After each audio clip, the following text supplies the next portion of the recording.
Barbados are again the champions of regional four-day cricket. They won the WICB President's Trophy today after finishing the round-robin portion on 82 points. Now, after beating the Leeward Islands inside 3 days yesterday in the final round of matches, Barbados needed Guyana to hold leaders Trinidad and Tobago in that game. And they did just that, with the match ending in a draw today at Providence after 2 rain delays. Scores in the match: Trinidad 294 and 212, Guyana 282 and 80 for 3. Match drawn, thus Barbados retaining the title, which they have won now for a record 22 times. Meanwhile, Jamaica finished 4th by defeating the combined campuses and colleges at the 3Ws Oval. CCC started the final day needing 82 runs for victory with 5 wickets in hand.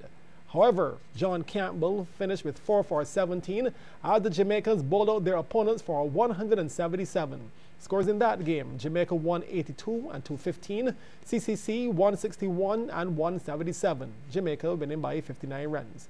Barbados will now host Jamaica in one semi-final for the Headley Weeks Trophy, while Trinidad will host the Windwards in the other semi, starting on April 19th. Switching now to tennis, it was a tough day for the local junior players as none of them registered victories on day 3 of the Barbados Junior International ITF Championships at the Tennis Center here in Wilde.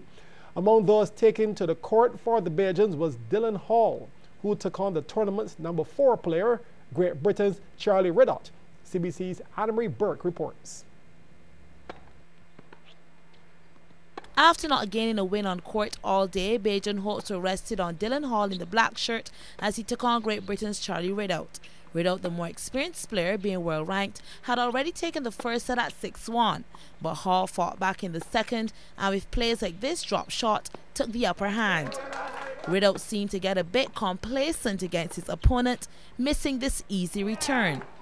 Hall actually dropped 4 games in this second set, losing crucial points through some unforced errors like this return into the net. But nonetheless, he was able to level things up at a set apiece, taking the second at 6-4. It's the best of 3 sets, so this final one was crucial, and Riddott came out with guns blazing. Not to get mixed up, Hall changed his shirt to red and white. He's in far court, and he was not letting Riddott totally demolish him, and he had some good plays of his own. Actually, he did frustrate Riddott, who could not contain his disgust on what he thought was a bad call on this ace, letting a few unsportsmanlike words slip out, to which he got a stern warning from the match referee. But Hall continued to fight back and was able to take 2 games in this set, beating Riddott at the net with this backhand drop shot. But in closing out the match, Riddott really piled on the pressure, despite a valiant effort from Hall, sending this one down court for the point. Riddott taking the final set at 6-2 to beat Hall 2 sets to 1. Anne-Marie Burke, CBC Sports. On to basketball, with knockout champions Malta Pinelands being idle, Station Hill Cavaliers have moved into 2nd spot of the Co-operators General Insurance BABA Premier League. Last night at the BCC Gym, the Cavs had a 14-point win over Urban Vibes St. John Sonics, and that put them into 2nd spot on 19 points. Now that's 2 more points than Pinelands, but they've also played 2 more games than the Pine. CBC's Damien Best reports. St. John Sonics in green playing Station Hill Cavaliers. First half business, Sonics going to work in the paint. Shane Whitaker, the floater, for 2 of his team high 15 points. The Cavs, though, would lead after the first quarter, 20-14. Fast break opportunity, and Darren Hunt cashes in. That's 2 of his 11 points. In the second quarter now, more of the same. The Cavs extending their lead, 45-27. Good look by Saeed Norville to Jamai Puckrin. The big man knocks it down. Puckrin led the Cavs with 15. Well, despite trailing in all quarters, Sonics did have some bright sparks. Whitaker again in the mix, long 2, basket and the foul.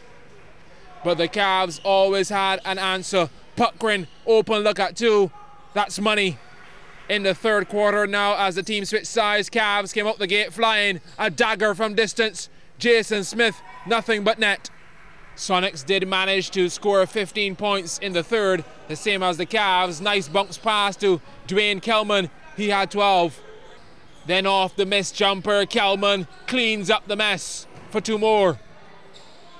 but the Cavs would keep their cool and maintain that advantage to the very end. Darren Hunt says have some 3 points. Station Hill Cavaliers in the end defeating St. John Sonics 77-63. Damien Best, CBC Sports. Thanks, Damien. Meanwhile, after winning 4 of their last 5 games, which put them back in playoff contention, Cougars hit a bump last night as they were blown away by lowly team Warren's Sports Club. Dario Cumberbatch hit 26 points, Greg Springer 24 and Pearson Griffith 20 as Warren's registered a 112-84 victory. Damien Nichols had a team-high 25 for the Cougars in that losing effort. Now, despite the loss, Cougars are still in 4th place on 17 points.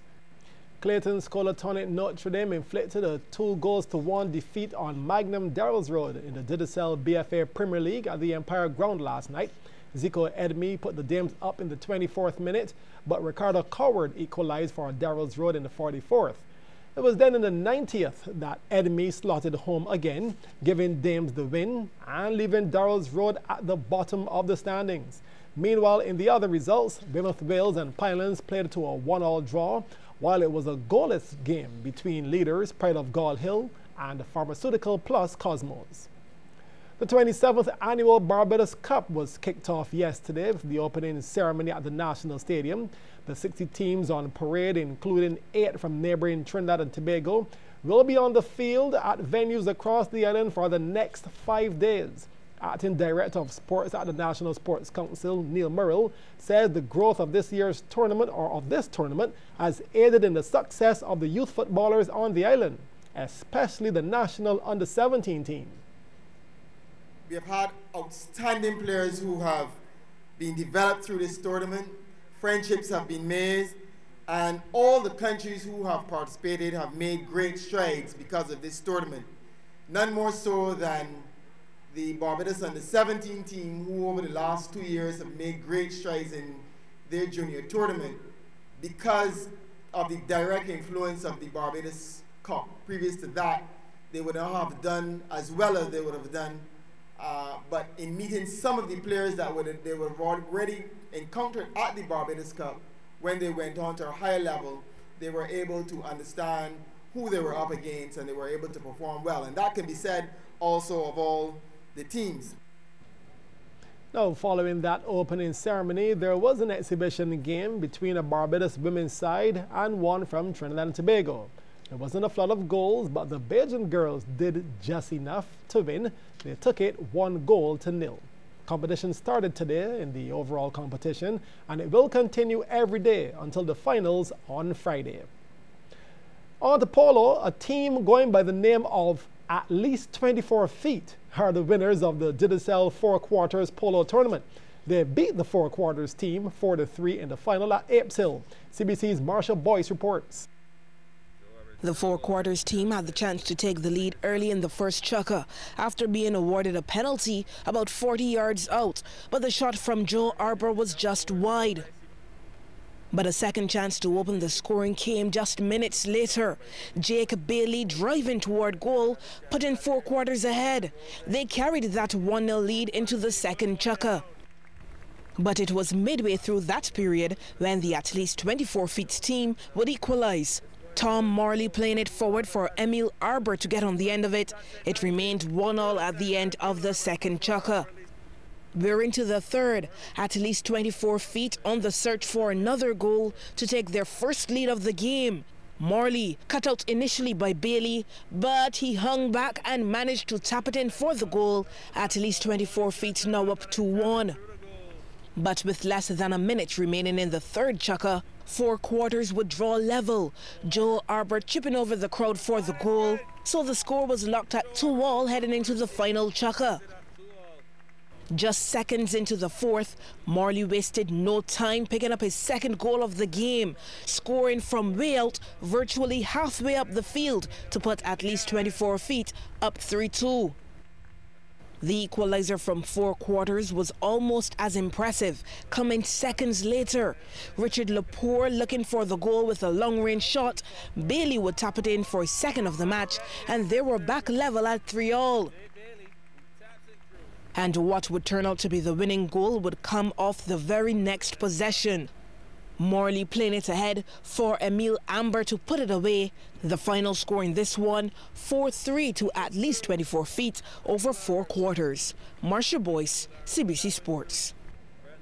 Culture, entertainment and sports will collide at this year's Waterman Festival. The event, which is set for June, will have a new and exciting element.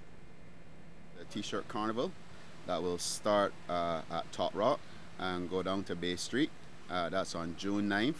And on arriving at Bay Street, we file on to Bronx Beach for the finale of the Waterman Festival, which is a beach festival where we will have international paddleboarding, we'll have celebrity beach cricket, we'll even have conch shell blowing competitions, some great prizes to give away, lots of stalls and food and drinks, so it's going to be a little different. The beach festival will be the climax of the 3-day Waterman contest, which starts on June 7th. The event actually starts on the Saturday here in the Silver Sands area, so we will be having kite surfing events, windsurfing, some paddleboard events will be taking place. We'll be running all the big 4 sports that are involved, windsurfing, kite surfing, surfing and paddleboarding. So we'll have 2 days of competition up here, which we'll have the climax in Carlisle Bay, so we could look forward to some relay racing, all fun events where there's a start and whoever gets to the line first is the winner.